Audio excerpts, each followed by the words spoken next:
Our Prophet ﷺ said in a hadith reported by Abu Umama al-Bahili that in one of these three surahs in the Quran, the grand name of Allah occurs. Surah Al-Baqarah, Surah Al-Imran, and Surah Taha.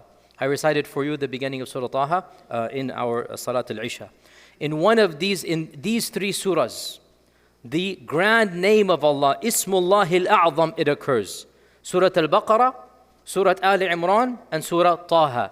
You find something called Ismullah al-A'zam. You will find it in these three surahs. In another narration in Tirmidhi, Anas ibn Malik narrated that once he was walking with the Prophet ﷺ, and they passed by a man making dua. And the man said, Allahumma inni as'aluka, O Allah, I ask you, بِأَنَّ لَكَ الْحَمْدُ, because all hamd belongs to you. لا إله إلا أنت المنان بديع السماوات والأرض يا ذا الجلال والإكرام يا حي يا قيوم. These are all names of Allah. Before he went on, the Prophet ﷺ said to Anas ibn Malik, this man has made dua to Allah subhanahu wa ta'ala with his Ismullah al-Azim, with his grand name. That name which, when you invoke it, Allah will give you what you want. And when you ask, Allah will respond to your plea. So once again, what did the man say? Allahumma inni as'aluka bi'anna laka alhamdu la ilaha illa ant al-hannan al-mannan badi' as-samawati wal-ard ya dhal jalali wal-ikrami ya hayy ya qayyum. This was just the beginning. He didn't even ask yet. And before he asked, the Prophet ﷺ said, this man has used Ismullah al-Azim. And yet a third hadith narrated by Buraidah ibn al-Husayyib, anna Rasulullah sallallahu alayhi wa sallam, he heard a man say, اللهم إني أسألك أنك أنت الله لا إله إلا أنت الأحد الصمد الذي لم يلد ولم يولد ولم يكن له كفوا أحد. Once again, he hasn't gone on to the actual dua. This is the beginning, the istiftah. And the Prophet ﷺ remarked the same thing. This man has used Ismullah, the grand name of Allah, that when you use it, Allah subhanahu wa ta'ala will give you what you want. And when you make dua, then Allah will listen to that dua. So these three narrations, the first is in Ibn Majah, and the second is in Tirmidhi, and the third is in Tirmidhi. These three narrations, they mention the same concept, and that is something called Ismullah al-Azim. Now I have spoken about the names of Allah, and I have briefly mentioned the concept of the grand name of Allah in previous khutbahs and lectures many years ago, even over here, and other lectures I've given. Today I just wanted to refresh and go into a little bit more detail regarding this concept of Ismullah al-Azim, of the grand name of Allah Jalla Jalaluhu. Now, before we get to the grand name of Allah, a quick refresher. I mentioned this years ago here at Epic, and perhaps some of you were not there, that the concept of the names of Allah is a very important concept of Islamic theology. And many of us have a misunderstanding about this concept. And that misunderstanding is that Allah subhanahu wa ta'ala only has 99 names. We think the list is finite. And this is, as Ibn Hajar comments, one of the biggest misunderstandings that the average Muslim has. Allah subhanahu wa ta'ala has more names than we can count. Allah is never limited. Nothing limits Allah. Allah's list of names is way beyond 99. Because if we were to say Allah only has 99, we're limiting Allah. And Allah is unlimited. Allah is Al-Ghani. Allah Azza wa Jal cannot be counted. So when the Prophet ﷺ said, to Allah belong 99 names, he is not saying Allah only has 99. What he is saying, the full hadith says, to Allah belong 99 names such that whoever memorizes them will enter Jannah. Meaning, out of all of the names of Allah, there are 99 that are extra special. That's what the hadith means. It doesn't mean Allah only has 99 names. Rather, out of all of the names of Allah, how many names does Allah have? Infinite. How many do we know? We know maybe a few hundred at max, and I've spoken about the controversy over the list of names. That's not the time to get into it right now, because it is a complicated topic that requires a longer lecture, and I have given a lecture right here. The first year I came, I gave a number of lectures about the names of Allah, and I went over it, and I think some of them are online. But for our purposes, I just want to rehash and reiterate, Allah's names are unlimited. And the Quran and Sunnah has come with hundreds of adjectives and nouns that are describing the jalal and the magnificence of Allah. And Allah has names and Allah has attributes. And the Quran mentions many direct nouns. Ar-Rahman, Ar-Rahim, Al-Malik, Al-Qudus, As-Salam, Al-Mu'min. However, the direct nouns, the direct actual names that are listed in the Quran do not reach 99. The actual names listed. As for the adjectives, there are many more than 100. There's a difference between a noun and an adjective, right? So the noun, Ar-Rahman. The adjective, Rahmah, Rahmatallah. They're two different things. So the concept, Rahmatallah, these types of adjectives are in the hundreds. The actual nouns, Ar-Rahman, Ar-Rahim, Al-Malik, these are less than 70 in the Quran. They're not actually 99. We have to convert some of the adjectives into nouns and also turn to the hadith as I went over in the longer lecture. Now, for this lecture, we're talking about one of the names of Allah. What name? Ismullahil A'zam, the grand name of Allah. So what does this mean? Realize, as with all such topics, it's not a simple answer. I wish I could say, oh, our scholar said this. No, our scholar said 15 opinions. We're going to go over some of them to give you an idea how complicated this is. So the first opinion basically said, look, this genre of a hadith, they're not found in Bukhari and Muslim, and the chains are not fully authentic, so the concept should not be believed in. And there are some scholars that said these traditions are not authentic, so we should dismiss them. That is an opinion out there. Other scholars said, actually we need to understand the names of Allah are all the same in terms of majesty. So we should not say any one name is better than the other. So what the Prophet ﷺ is saying, whatever name you use, it becomes Ismullah al-Azim, Ismullah al-Azam. So they had a different philosophy of understanding. And they said, if you look at these ahadith, each dua is different. There's no one name that is common in all of them.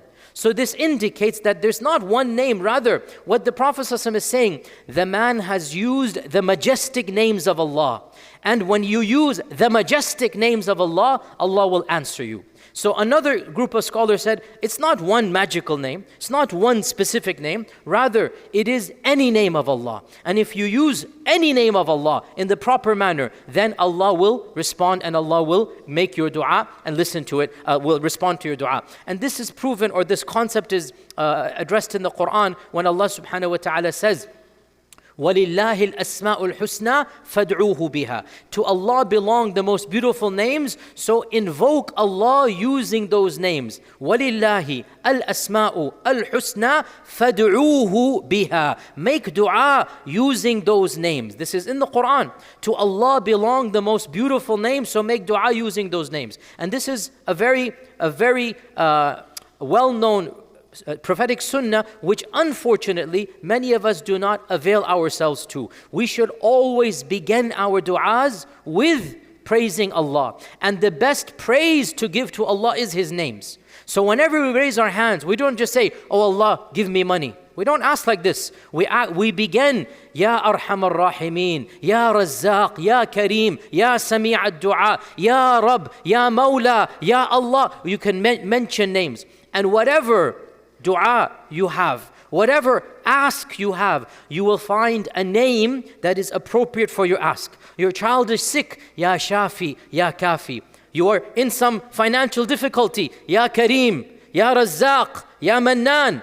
You are in any distress, Ya Hannan. Whatever your pain is, whatever your ask is, you will find a name of Allah that is munasib, that is in sync and in harmony with what you are asking. And this is what Allah is saying. And our Prophet ﷺ, therefore, according to this interpretation, and again there's many interpretations, we're not going to go over all of them, but go over some of them quickly. According to this interpretation, it's not one name, it is the concept of names. And so we should not understand Ismullahil A'zam as the one greatest name of Allah. Rather, every name of Allah is A'zam when you use it. Whatever name you use, it becomes the A'zam name. So that is another interpretation. A third interpretation, which is very similar to this one, it's really the same concept, and that is that it's not the name that you choose. Rather, it is your own humility, your own ikhlas, your own khushu', that when you invoke Allah subhanahu wa ta'ala with any of His names, your khushu' is what counts here. And so the understanding here is that similar to the second one, it is any name of Allah. What is important is your humility and khushu'. Then you have a whole list of opinions. The genre will be, there is actually one special name. And then what is that special name? There's at least 10 opinions. I'm just going to quickly list some of them. Ibn Hajar, by the way, in his Fath al-Bari, he lists every one of these and he has a discussion. Obviously, we don't have time to get into the detail. But very quickly, of the opinions is huwa. Huwa. Some say huwa. And of course, there are some groups that say huwa. In reality, huwa is not a name of Allah. It is a pronoun. And so we don't agree with this, but Ibn Hajar lists it and it is there. Some people did say it. Of the opinions, Allah, the name Allah itself. And they say this name is the only name that appears in every hadith that I just mentioned, which is actually true. The only one name that appears in every single hadith without exception that mentions Ismullah al-Azam is the name Allah itself. And they say the name Allah is the most common name in the Quran. How many times does it occur in the Quran? Who knows? How many times does the name Allah occur in the Quran? Yes. 300, 200, 400. Add another 0, 3,000 times. The name of Allah occurs around 2,970 something, 2,970, 3,000, roughly 3,000 times, ballpark figure. The name Allah, I mean, think about it. Every page has the name Allah multiple times. And the Quran, our printing has 600 pages. Every page has at least 3, 4, 5 times the name of Allah. How can it be only 300? That means every 2 pages once Allah's name occurs. No, the name of Allah is 3. There is no other name that is anywhere close in ballpark. No other name. Only the name of Allah, it occurs in the 4 digits, 3,000 plus. Every other name of Allah, maximum 2 digits. 50, 60, 70 times, maximum. No other name of Allah occurs even more than 100 times, except the name Allah itself. So the other opinion, the name Allah is Ismullah al-A'zam. And the name Allah also is Allahumma. They're the same name. Because in Arabic, Ya Allah becomes Allahumma. So Ya Allah is the same as Allahumma. That's why you do not say Ya Allahumma, that is wrong. The Arabs, pre-Islam, they venerated the name Allah so much, they made a special Ya for Allah only. And that is Allahumma. In other words, Allahumma means Ya Allah, same thing. That's why you do not say Ya Allahumma, because you're doing a double. It doesn't work that way. So the other opinion, it is the name Allah. The next opinion, what are we now for? The fourth opinion is the grand name of Allah is Al-Hayy Al-Qayyum. And they say this is the name that occurs in Surah Baqarah and in Surah Al Imran and in Surah Taha. I recited Surah Taha, right? And Allahu la ilaha illa huwa al-Hayy al-Qayyum. It occurs there. It occurs in Surah Al Imran and it occurs in Ayat al-Kursi. So the name Hayy al-Qayyum, it actually does occur. The first hadith I quoted that the Ismullah al-A'zam occurs in Surah Baqarah, Surah Al Imran, Surah Taha. Lo and behold, Al-Hayy al-Qayyum does actually occur in those 3 surahs. And they also say the grandest verse in the Quran is Ayat al-Kursi, right? The grandest verse, right? The most blessed verse. And what is Ayat al-Kursi? Allahu la ilaha illahu al-Hayy al-Qayyum. So they say the grandest verse and the grandest name, obviously they should be in the same. So they say Al-Hayy al-Qayyum is the grand name of Allah. The next opinion, Al-Hannan al-Mannan. And that occurs in the second hadith I quoted. Al-Hannan al-Mannan. Al-Hannan means the one whose mercy is very powerful. Al-Mannan means the one who gives and gives and gives. So Hannan and Mannan. Then there are other opinions as well. I'm just going to go over them. Badi'u as-samawati wal-ard. Dhul jalali wal-ikram. Allahu la ilaha illa hu. Al-Ahad as-Samad. Alladhi lam yalid wa lam yakul lahu kufuwan ahad. That's a whole opinion by itself. Another opinion, Rabb. The name Rabb. And Rabb is a comprehensive name because it means my Lord, my cherisher, my master, my protector, the one who's going to take care of me. That's what Rabb means. So another opinion is the name Ar-Rabb. And another opinion is it is the dua of Yunus when he was in the whale. La ilaha illa anta subhanaka inni kuntu min al-zalimin. And there are other opinions as well. But to conclude, Wallahu a'lam. If it is one particular name, it is either Allah or Al-Hayy al-Qayyum. These are the 2 names or the 2 combinations that are without a doubt perhaps the most powerful. Nonetheless, I am very sympathetic to the second opinion as well, which is it's not necessarily a particular phrase. It is your niyyah, your ikhlas, and using the right name of Allah. And this goes back to the reality. We as Muslims don't believe that if you say something magically, something happens. That's not how dua works. That's not how ibadah works. Ibadah is a worship of the heart. Ibadah is humility. Ibadah is submission to Allah. Ibadah is not reciting like a parrot. So we have a misconception. If I say the magic words, then this is going to happen. It doesn't work that way. Our religion is not astaghfirullah, hocus pocus, mumbo jumbo. Astaghfirullah. Our religion is khushu'. Our religion is taqwa. Our religion is ikhlas. It's in the heart. So it's not what you say, it is how you say it. So if you raise your hands to Allah and your heart is full of humility, it is full of iman, and you then verbalize some of the majestic names of Allah. And of course, in every dua, you can say Rabbana, you can say Allahumma, you can say Ya Hayyu Ya Qayyum, you can say all of these names, and then you add other names of Allah, then for sure you would have utilized the grand name of Allah subhanahu wa ta'ala. And if you utilize the grand name of Allah, what will happen? Allah will listen to your dua. One final point here, and I've gone over this much more detail. What does it mean Allah will listen? What does it mean Allah will respond? If you say Ya Hayyu Ya Qayyum, I want $1 million right now, and you think this is Ismullah al-A'zam, will I go home and find $1 million in my bank account? Maybe I will. I hope I will, inshallah. But if I don't, does this mean Allah has not listened to my dua? No, this is another misconception. Listening to the dua means you will be rewarded for having asked it. And Allah will give you something, either what you want or something better than what you needed. You might not even have wanted it because you don't know what's good for you. Allah gave you something better than what you asked for. So Allah has listened to your dua and Allah will respond. But Allah's response is not, now if you ask for the akhirah and you are sincere, Allah will give it to you. But if you ask for the dunya and you are sincere, Allah will give you something that is better than what you asked for or what you asked for. So Allah will respond to your dua. You make dua to Allah and you use the names of Allah and you use the grand name of Allah. And as I said, what is the grand name of Allah? Allahu A'lam. But if you ask me, it is either Allah or Al-Hayy Al-Qayyum, along with the names that are similar to what you, not similar, the names that are related to what you want. Do you understand what I'm saying? Related? Like what do you want? You will find the name of Allah that is in that vicinity, that is has a relationship with what you're asking for. If you use those names with ikhlas, with khushu', with taqwa, that will become Ismullah al-A'zam. And our Prophet ﷺ said, when you ask Allah with Ismullah al-A'zam, Allah will respond to your plea and Allah will listen to your dua and Allah will give you not necessarily what you asked for, but Allah will give you what you the equivalent of what you asked for or something better than that. So make dua, make plenty of dua, use the names of Allah subhanahu wa ta'ala, and Allah is Sami'un Qareeb. Wa sallallahu wa sallam wa baraka ala Muhammadin wa alihi wa sahbihi ajma'in. Wassalamu alaikum wa rahmatullahi wa barakatuh.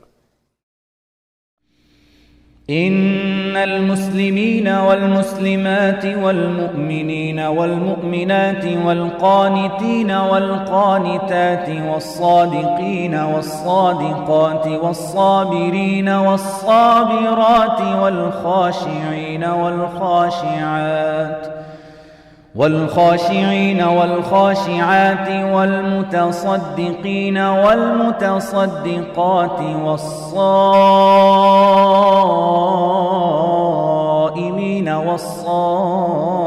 والصائمات والحافظين فروجهم والحافظات والذاكرين الله كثيرا والذاكرات أعد الله لهم مغفرة وأجرا عظيما.